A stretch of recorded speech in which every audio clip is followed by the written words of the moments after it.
گورکن کا بیٹا حصہ دوم۔ اس چیخ میں بہت درد تھا، اذیت تھی۔ حالانکہ گل خان کی ساری زندگی قبرستان میں گزری، مگر پھر بھی اس وقت وہ پسینہ پسینہ ہو گیا۔ وہ اٹھا، اس نے وضو کیا اور تہجد کے لیے کھڑا ہو گیا۔ نہ جانے اس کا دل کیوں بہت بے چین تھا۔ وہ سجدہ میں اپنے رب کے آگے گڑ گڑانے لگا، اس شہر خاموشیاں کے باسیوں کے لیے مغفرت مانگنے لگا۔ اسے یہاں کے رہنے والے سب اپنے جیسے ہی لگتے تھے۔ کچھ دن پہلے وہ سب بھی تو اس کے جیسے ہی تھے۔ آج کیسے ہیں؟ بس ہیں۔ جب اس کے دل کو قرار نہیں آیا تو وہ جا کے رشیدہ کی قبر کے پاس لیٹ گیا اور سورہ یاسین کا ورد کرنے لگا۔ مدتیں ہوئی گل خان کو سکون کی نیند سوئے ہوئے۔ جب سے رشیدہ اس کی زندگی سے گئی، اس کی نیند ہی جیسے روٹھ ہی گئی ہو۔ رشیدہ 16 سال کی تھی جب بیاہ کر اس قبرستان میں آئی۔ کتنا عجیب لگتا ہے نا کہ ایک نئی نویلی دلہن بیاہ کر قبرستان میں آئے۔ وہ کم عمر لڑکی تھی اور بے حد ڈرپوک، مگر گل خان ایک غریب آدمی، معمولی تنخواہ پانے والا گورکن، اس کے پاس اس قبرستان میں بنی کٹیا کے علاوہ اور کوئی ٹھکانہ نہیں تھا۔ شروع میں رشیدہ بہت ڈری سہمی رہتی تھی، ہر وقت کمرے میں بند۔ جب وہ حاملہ ہوئی تو اس نے کمرے سے باہر نکلنا بالکل ہی چھوڑ دیا تھا۔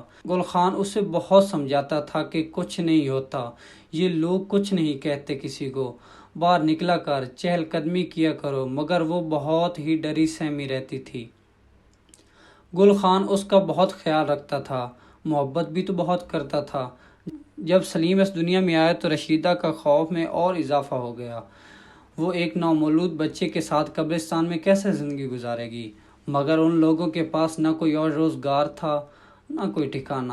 اپنے باپ کے ساتھ قبرستان کی کھدائی دیکھتے دیکھتے سلیم کا بچپن گزرا۔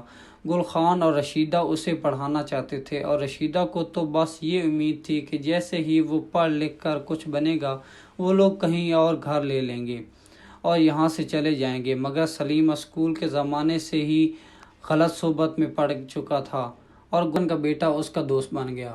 نادر، جس نے سلیم کو نشے کی عادت لگائی، وہ اکثر اس کے ساتھ راتوں کو قبرستان میں بیٹھنے لگا۔ رشیدہ ان دونوں کی دوستی کے بہت خلاف تھی، کیونکہ نادر سلیم سے عمر میں کافی بڑا تھا۔ وہ اکثر اسے ڈانٹ کے بھگا دیتی تھی اور سلیم کو زبردستی کٹیا میں لے جاتی تھی۔ مگر جب سلیم 10 سال کا ہی تھا، ایک رات رشیدہ قبرستان میں مردہ حالت میں ملی۔ ایسا لگتا تھا کسی نے گلا گھونٹ کے مارا ہے۔ پولیس نے کچھ تحقیقات کی، مگر گل خان نے پوسٹ مارٹم کی اجازت نہیں دی اور یوں رشیدہ کی پراسرار موت کا معاملہ حل نہ ہو سکا۔ مگر جس دن اس کی تدفین ہوئی، بس اس کے رونے کی آوازوں نے گل خان کو سونے نہیں دیا، اور اس رات بھی وہ روتی رہی، مگر اس کے ساتھ کوئی اور بھی رو رہا تھا۔ صبح کا اجالا پھیلتے ہی گل خان اٹھا اور قبرستان کا چکر لگانے نکلا، اور کچھ دور جا کے اس نے سلیم کے دوست نادر کو ایک قبر کے پاس اوندے پڑے دیکھا، مگر قریب پہنچ کر اس جیسے مضبوط اعصاب کے مالک انسان کی بھی چیخ نکل گئی۔ ایسے لگتا تھا کہ نادر کا سر کسی بڑے پتھر سے کچلا گیا ہے، مگر آس پاس کوئی بڑا پتھر نہیں تھا، نہ کسی اور کی موجودگی کا کوئی نشان۔ بہت چھان بین ہوئی، تھک ہار کے پولیس بھی قبرستان کا آسیب لکھ کر کیس بند کر دیا۔ اب گل خان کو بھی تشویش ہونے لگی تھی۔ اس نے ایک عمر یہاں گزاری تھی، مگر ایسے کسی آسیب سے اس کا پالا نہیں پڑا۔ ہاں، مگر اس رات اچھی بات کیا ہوئی، رشیدہ کے رونے کی آوازیں نہیں آئیں، اور اس خاموشی نے گل خان کو اور بے چین کر دیا۔ اور پھر وہ آدھی رات کو اٹھ کر اپنی بیوی کی قبر کے پاس لیٹ گیا۔ اسے محسوس ہوا کہ آج وہاں بہت سکون ہے، رشیدہ آرام سے سو رہی ہے۔ گل خان کو بھی نیند کے جھونکے آنے لگے۔